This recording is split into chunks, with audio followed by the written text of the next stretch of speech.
If we can truly be happy, we can have everything the world can give. The beauty of being happy is that you impulsively want to make others happy as well. But it becomes hard to attain happiness unless we have health, loved ones, a pleasant environment, and a sufficient supply that not only allows us to take care of ourselves, but to also provide for our loved ones. We'll get exactly what we give, but we have to give it first. Then it returns to us tenfold. Giving is simply a mental process because thoughts are causes and conditions are effects.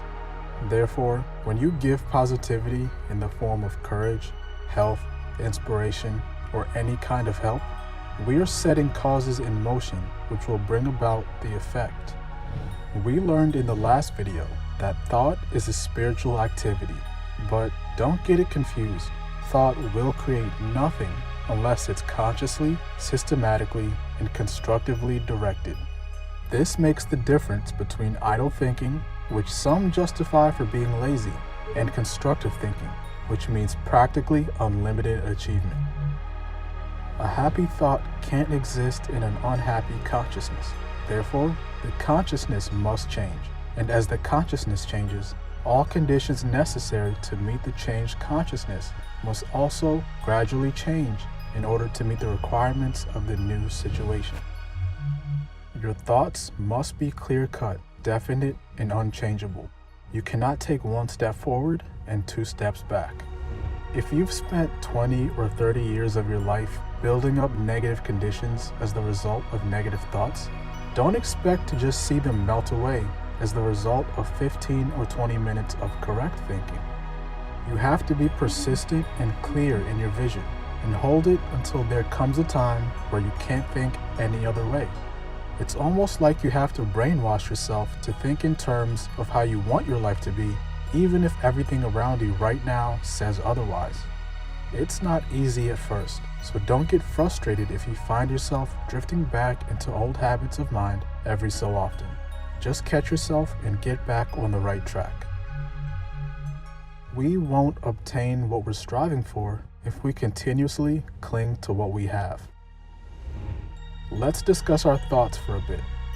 When you enter this world, the first form which thought manifests itself is language or words.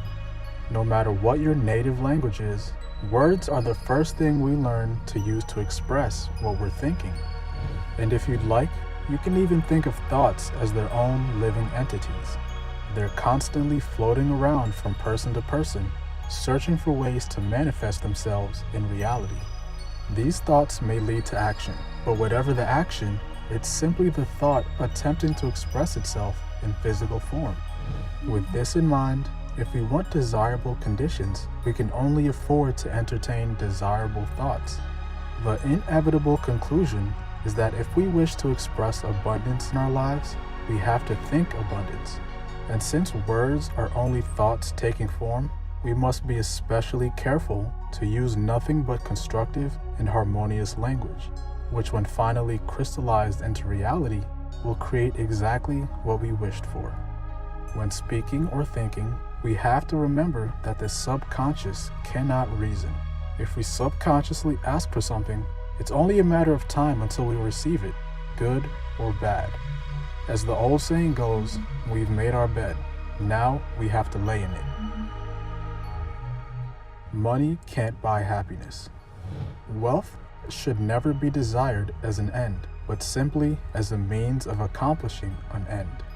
Success is dependent on a higher ideal than just the accumulation of a bunch of money.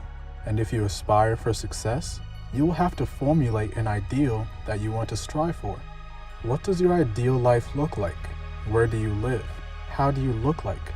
Who are the people around you? What do you want to accomplish in your life? With a strong ideal in mind, the ways and means can and will be provided, but there must be a definite, fixed purpose for your ideal. Whatever enters the mind through the physical senses or subconsciousness will impress the mind and result in a mental image which will become a pattern for the creative energy. By exercising this power, we can control our own destiny, our own body, mind, and soul. But how do we even control our thoughts? We've brought it up several times now, but what's the actual process? To think is to create, but the result of the thought will depend on its form, its quality, and its vitality. The form will depend on the mental images that the thought invokes, and this will depend on the depth of the impression, the predominance of the idea, and the clarity and boldness of the vision. If the thought is constructive, it will possess vitality. It will have life and will be creative. It will attract everything necessary for its complete development. But if the thought is destructive, it will have within itself the seed of its own defeat.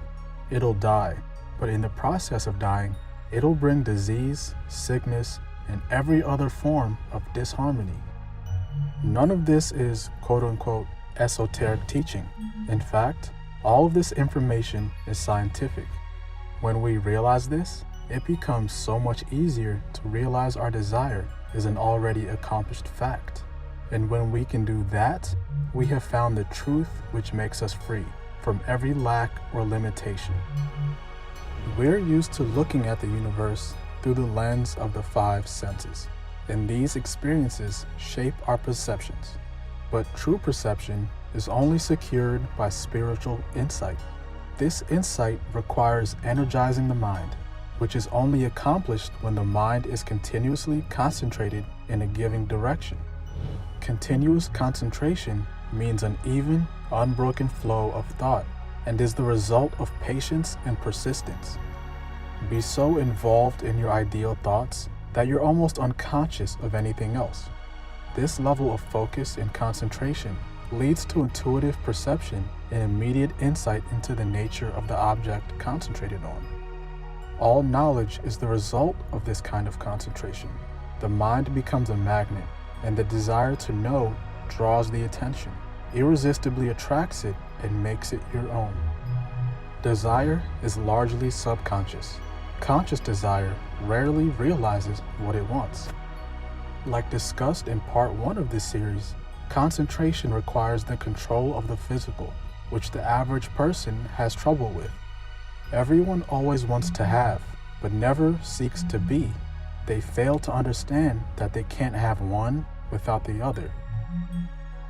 Intuition is actually better than traditional reasoning because it doesn't depend on experience or memory, and it frequently brings about the solution in a way that we could have never imagined.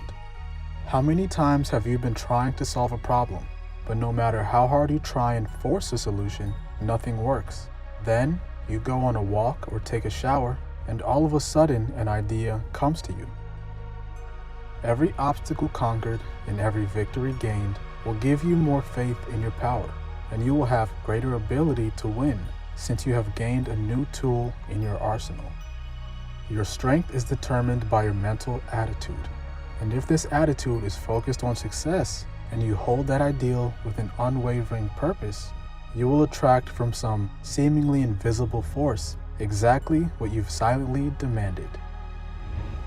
Thoughts of abundance will respond only to similar thoughts. An individual's wealth is attained because that is who that individual has become, someone who attracts wealth. Wealth within is the secret of attraction for wealth without. The ability to produce is found to be the real source of wealth of an individual.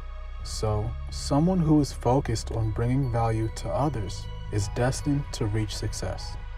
This type of person continuously gives, and the more he gives, the more he receives. Let's talk about an interesting phenomenon for a bit. What do the CEOs, inventors, authors, and artists all have in common that gives them the ability to reach such massive success? They don't work in coal mines or farming fields to physically bring value to other people. So why are they able to make so much money? Because they usually contribute value in the form of their thought. Think about it.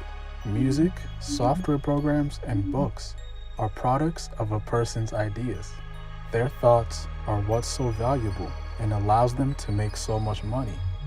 Thought is the energy which the law of attraction is brought into operation, which eventually manifests into abundance. Thought combined with attention will cultivate what you give your attention to. The incentive of attention is interest. The greater the interest, the greater the attention. So, once you've found what you want to focus on, begin by practicing how to pay attention. And before long, you'll gain interest. And this interest will attract more attention, and so on and so forth. Fear is a powerful form of thought. It paralyzes the nerve centers and affects the circulation of the blood. This, in turn, paralyzes the muscular system so that fear affects your entire body, brain, and nerves. The way to overcome fear is to become conscious of power. When you have power over something, you're not afraid of it. So, if your thoughts are powerful, constructive, and positive, this can do nothing but improve the state of your mental and physical health, your business, and your environment.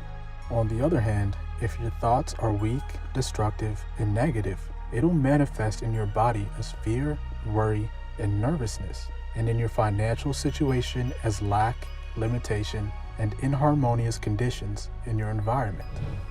All wealth and health are the offspring of power.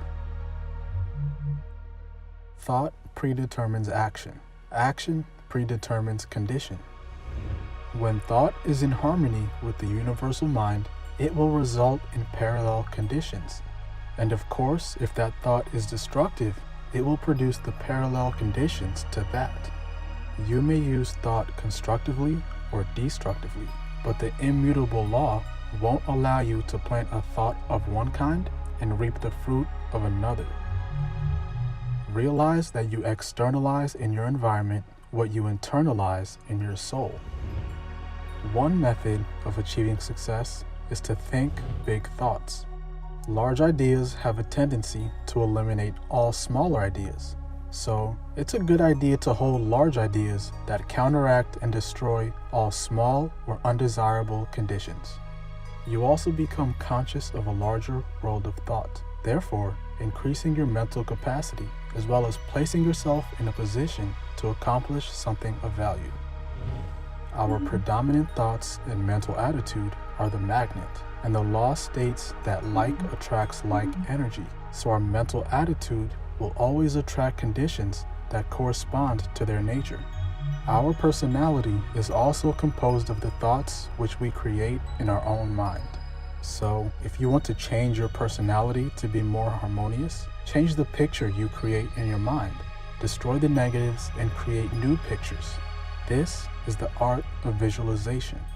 As soon as you do this, you'll begin to attract new things, and the new things will correspond to the new pictures. Here's an example to practice visualization. Impress on your mind a perfect picture of the desire you wish to have, and constantly hold the picture in your mind until results are obtained. This will create a magnetic power that attracts the things you require. They'll give you your ideal life, and life means growth. So as soon as it begins to grow, the result is practically reality. There's no limit to what this law can do for you, so dare to believe in your own ideas. And remember that nature is molded to an ideal, so it's important to think of an ideal as an already accomplished fact. We have to recognize the divine nature of the human spirit and recognize that all power is from within. No human being has any more power than any other human being, unless the other human beings give it to them. Now, we know that thought is the creative activity behind every constructive activity. Creative thought requires attention, and the power of attention is a powerful weapon. Attention has become somewhat of a currency over the past decade. Social media stars get paid for their ability to hold other people's attention. The money consciousness is an attitude of mind. We make money by making friends and bringing value, and we enlarge our circle of friends by making money for them, by helping them, and by being of service to them.